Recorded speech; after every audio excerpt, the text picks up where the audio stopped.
So he brought me one from here. My family is not, they're not rich. My family were not, we couldn't afford a computer, that's for sure, at that time. So he took the effort to bring a computer to my place so I could communicate with him. I could still do, college. And that's how I started learning more about Islam. So then he brought me books. And at this time, I learned about Islam, but I also wanted to study my own religion because I didn't want to commit to something that I was not knowledgeable enough, and also because I didn't know enough about my own religion. I just knew what they tell you in church. So I started going to church, listening to the sermons, and reading the Bible. Then I learned there's a difference between the Old Testament and the New Testament, and that difference is Jesus. That's everything changes after Jesus is crucified. And then I discovered that the Old Testament is actually almost the same as the Quran.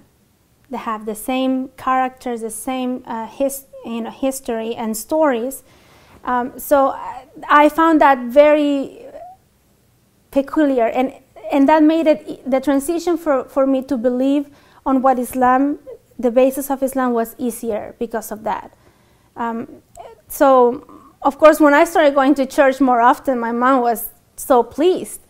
And another thing that she liked is that Muslims do not drink, right? So if my husband will take me out, she knows we were not going to drink, because in my country, there's no party if there's no drinking. So that's, it can be a child's birthday party, but you're gonna find alcohol in that party. So that's something that they loved, that there was no drinking when we go out. Of course, no drugs, things like that. So they feel pretty secure, having me to go with him. So when I convert, I think I got my husband out of, I caught him by surprise. Because what I told him, I said, I have learned about Islam, I have read, I have compared, and I even talked to the priest in my church. I asked questions that he could not answer, that Quran answer.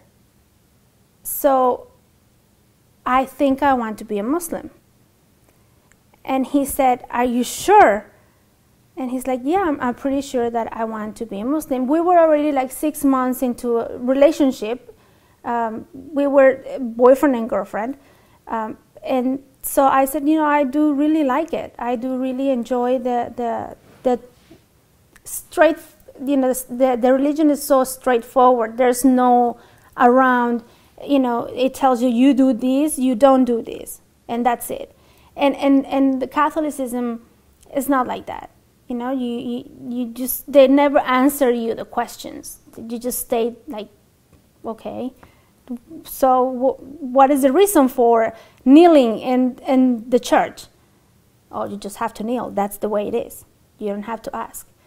And in Islam, they will explain to you why you don't drink, why you have to cover, why you have to, not eat pork, right? So that's what I liked. So when I decided, I told him, and he's like, okay. So my first shahada was with him, just me and him. I became Muslim, just like that. And after that, we decided that we were going to get engaged. And he was very afraid because his family didn't know completely that I had become Muslim. And he's from Bangladesh, and they're very traditional Muslims. So, and particularly in his family, my brother-in-law and my sister-in-law, they have been arranged marriage. So they were expecting him to be an arranged marriage too. At that time, his dad was very, very sick. He was already in the time of passing away, and so he said, I don't want to tell nothing to anybody. I want to wait, because I don't want to bring something else to the plate. You know, everybody's dealing with my dad's disease and the fact that he's gonna pass any time.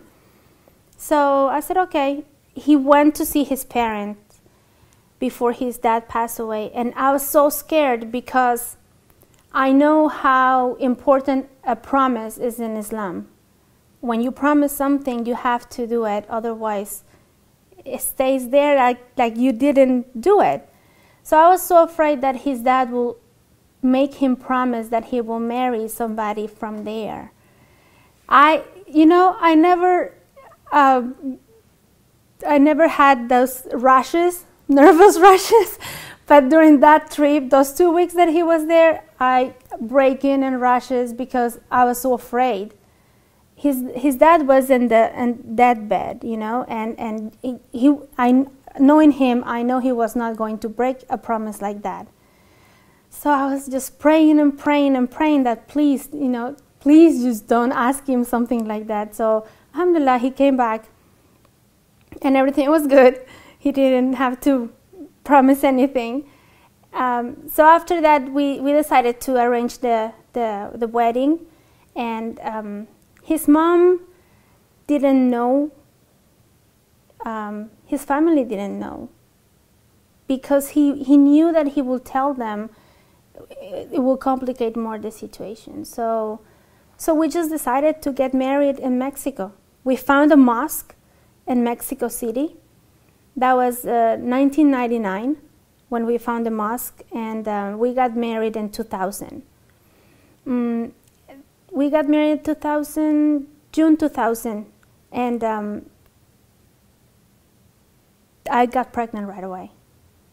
So our plans were getting married, move to the U.S., go to school, and then have babies. But then we got married, get pregnant. I had to stay in Mexico for my whole pregnancy because my brother would not allow me to come here. I don't know anybody. This is a different country.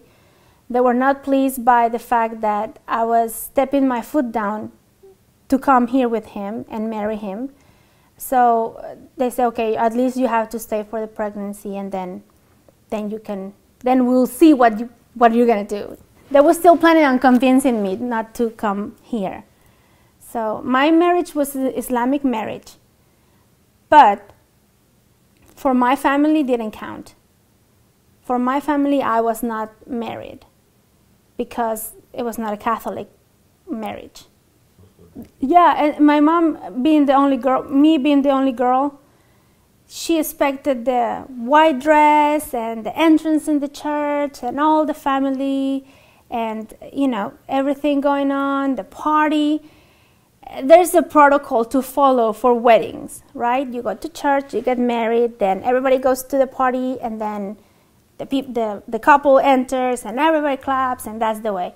Our wedding was so different because we had a ceremony before the party, but it wasn't in the church, so people were just to come directly to the place.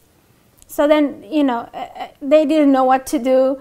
They didn't know when to clap or when to laugh or what to do. Do we eat? What do we do?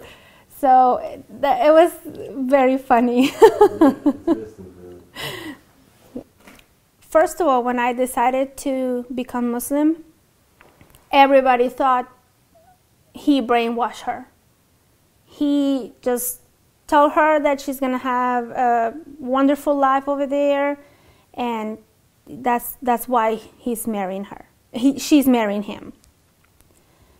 Everybody mentioned that movie to me, and that's why I mentioned it, because there was no person that when I told them we were going to get married and that I had become Muslim, there was no person that didn't mention that movie to me. Don't you know that can happen to you? How you know who is he back there? What do you know if he's telling the truth? What if he has 3 wives and you're the 4th one? Why did he beats you and keeps you in the house and never lets you out? So all of these things will come. My cousins, we're a very close, you know, knit close family. And everybody was scared. my parents, my mom and my older brother, offered me, and I'm ashamed to say this, but this is how much they wanted me to stay. I was pregnant with my baby, and they offered me, he said, okay, listen, we will help you. We will help you with college. We will help you with the baby. Just don't leave. I said, but I'm married.